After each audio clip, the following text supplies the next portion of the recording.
आज होता बैलपोळा। नमस्कार मंडळी, मी साक्षी, स्वागत आहे तुमचं आपल्या आजच्या व्हिडिओमध्ये। आज महाराष्ट्र बेंदूर म्हणजेच बैलपोळा, म्हणून मी इथे सकाळीच देवपूजा करून घेतली आणि बैलांसाठी पण थोडीशी फुलांची सजावट केली। बघू शकता तुम्ही, तेवढीच थोडी पण बैलांची जोडी किती छान दिसत आहे बघा। जास्वंदाला पण आज भरपूर फुले लागली होती। छान अशी दिवाबत्ती पण केली। अगरबत्ती धुपांच्या सुगंधाने अगदी मन प्रसन्न वाटत होतं।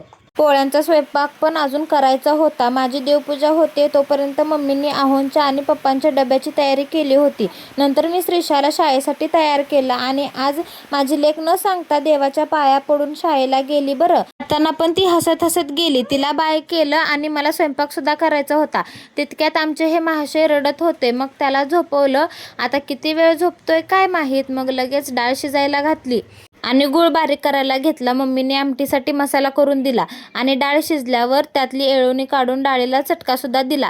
आता इकडे डाळ गुळ मिक्स होतोय तोपर्यंत दुसरीकडे गुळवणी सुद्धा करायला ठेवली होती। तितक्यात श्रीषा सुद्धा शाळेतून घरी आली आणि तिचा आनंद तर तुम्ही बघू शकता आल्यावर कसा आहे।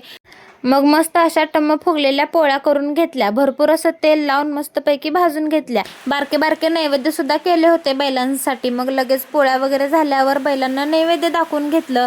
नैवेद्य दाखवल्यावर मग आमचं सुद्धा जेवण झालं। आज आहो लवकर कामावरून आले होते। दोघांसाठी मस्त असा चहा केला। आणि आज बघा, गुलाबाच्या झाडाला बघा किती छान अशी गुलाबं लागलेली आहेत। आज म्हटलं एवढी छान फुलं लागल्यात म्हणून 2 फुलं काढून डोक्यात घातली। संध्याकाळी मला करायचे होते कांदा भजी, तेही बिना पाण्यातले। मस्त असे भजी केले। चला तर मग व्हिडिओ आवडल्यास चॅनेलला नक्की सबस्क्राईब करा। भेटू पुढच्या व्हिडिओमध्ये, तोपर्यंत बाय।